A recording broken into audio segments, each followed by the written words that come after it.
ಬಡತನದ ಪರಿಸ್ಥಿತಿನಲ್ಲೇ ಆದರೂ ತಂದೆ ತಾಯಿಗಳು ನೀವೇನು ಕನಸು ಕಂಡಿದ್ದೀರಾ ಸರ್, ಅದಕ್ಕೆ ಅವರು ನೆರವೇರಿಸಲಿಕ್ಕೆ ನಿಮಗೆ ಅವರು ಸಪೋರ್ಟ್ ಮಾಡಿದ್ದಾರೆ, ಎಲ್ಲ ಸಲಹೆಗಳನ್ನು ನೀಡಿದ್ದಾರೆ ನಿಮಗೆ?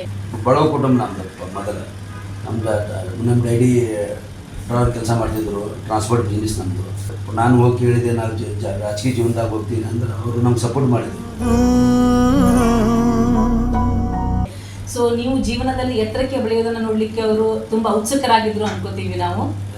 ನಮ್ಮ ಶ್ರೀಮಂತ ಪ್ರಸಾದ್ ಅಬ್ಬಾಯಾಜಿ ಹಾಗೂ ಮಂಜುನಾಥ್ ಅಬ್ಬಾಯಾಜಿ ಅವರು 2013ರಲ್ಲಿ ನಂಗೆ ಕಾರ್ಪೊರೇಟ್ ಟಿಕೆಟ್ ಕೊಟ್ಟಿದ ಮ್ಯಾಗ ನಾನು ನಮ್ಮ ಏರಿಯಾದಲ್ಲಿ ಟೋಟಲ್ ಏನು ಕೆಲಸ ಇದ್ದಿದ್ದಿಲ್ಲ ಮೇಡಮ್. ನಿಮ್ಗೆ ಹೇಳ್ಬೇಕಂದ್ರೆ ಕೈಲಿಂದ ಗಟ್ರ ಬೆಳೀತಿದ್ರು ಅವಾಗ.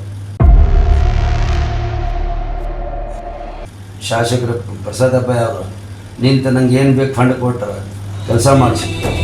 ಕೋಟಿಗೊಂದು ಮನೆತನವೋ ದಾನವೇ ಇವರಿಗೆ ಸಿರಿತನವೋ. ವಾರ್ಡ್ಗಳಲ್ಲಿ ನಿಮ್ಮ ಮುಂದಿನ ಅಜೆಂಡಾ ಏನು ಸರ್? ಪೂರ್ತಿ ವಾರ್ಡ್ನಲ್ಲಿ ನಮ್ದು ಉಜ್ವಲ ದೀಪ ಮಾಡಬೇಕಂತ ನಮ್ಮ ತಲೆ ಆಗೈತಿ.